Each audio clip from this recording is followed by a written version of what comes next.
Hey there, Sylvia Peterson here. I am hopping on here to continue my countdown to 60. It is 6 days away. So this is day 6 as I count down to my 60th birthday. And I am focusing on letting go because I teach happiness, and letting go such an important piece to your happiness. So today I want to talk about judgment, how we feel judged, how we judge others, and I have let go of judgment.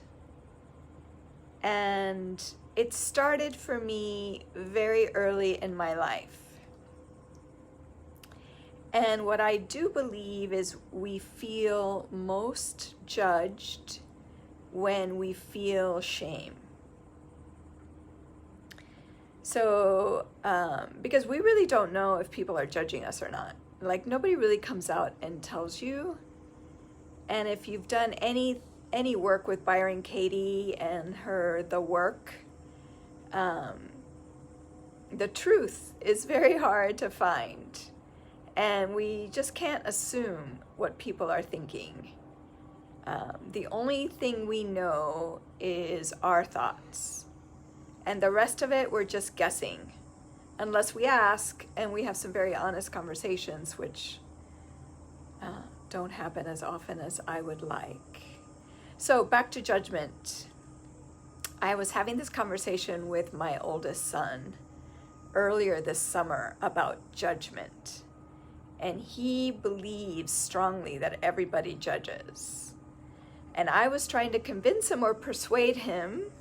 Persuasion, such a beautiful word that we forget about. It's the only way to change somebody's thoughts is to persuade them and have a persuasive argument or discussion or debate. So I was persuading him that I no longer judge. And I was giving him a few stories about that. So I'll share 3 of my judgment stories with you. The first time I felt judged was a very shameful part of my life is when I got pregnant with my oldest son. I was in college, I wasn't married, sort of barely dating his father, even though I had known him for a long time, and we became pregnant.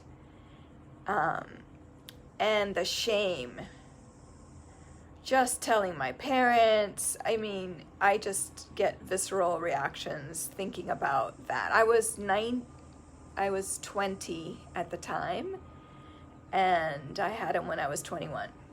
So I no longer judge any young woman who becomes pregnant because it could happen to anybody. And who am I to judge on that topic? So once you start experiencing these experiences where you do not want to be judged is, in my opinion, how you release judgment. My second time where I felt people were judging me also involves my oldest son, who's 38.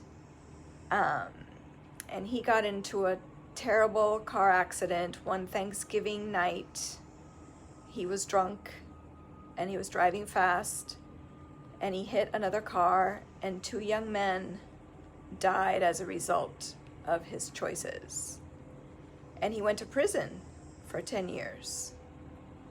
And so I felt very judged, even though nobody said anything to me.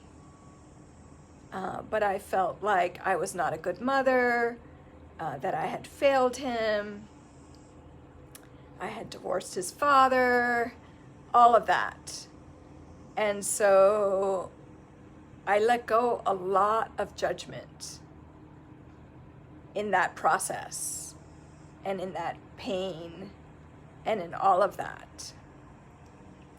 And I love my sons. I told you yesterday, neither one of them graduated from high school, but I think they are super interesting guys. I love to hang out with them. We have some very interesting conversations, and each one of them is so interesting. And then my third story is maybe a made-up story, but it's a story I heard a long time ago, which very much releases me of judging anybody. And the story goes like this.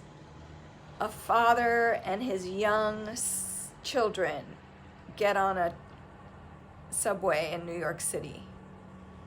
And clearly the father has lost control of his children.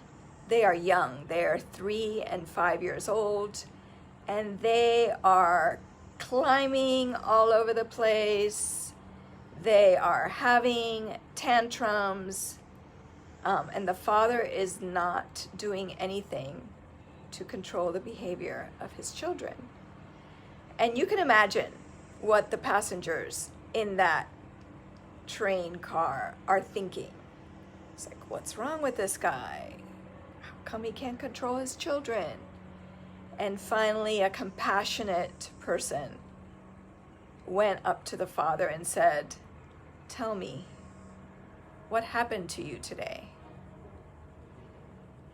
And he said, "I just learned that my children's mother has died, and I don't know how to console my children." So next time you see somebody having a difficult time, don't ask them what's wrong with you. Ask them what happened to you. And I invite you to stop judging people. Letting go of that is very freeing, and especially I invite you to stop judging yourself. So happy Tuesday. The countdown continues. I'd love to chat with you. Reach out. I'm having such a great time reconnecting with childhood friends here in Miami and all of my ex-Starbucks colleagues and all of those people along the way. All right. Have a great Tuesday. Bye for now.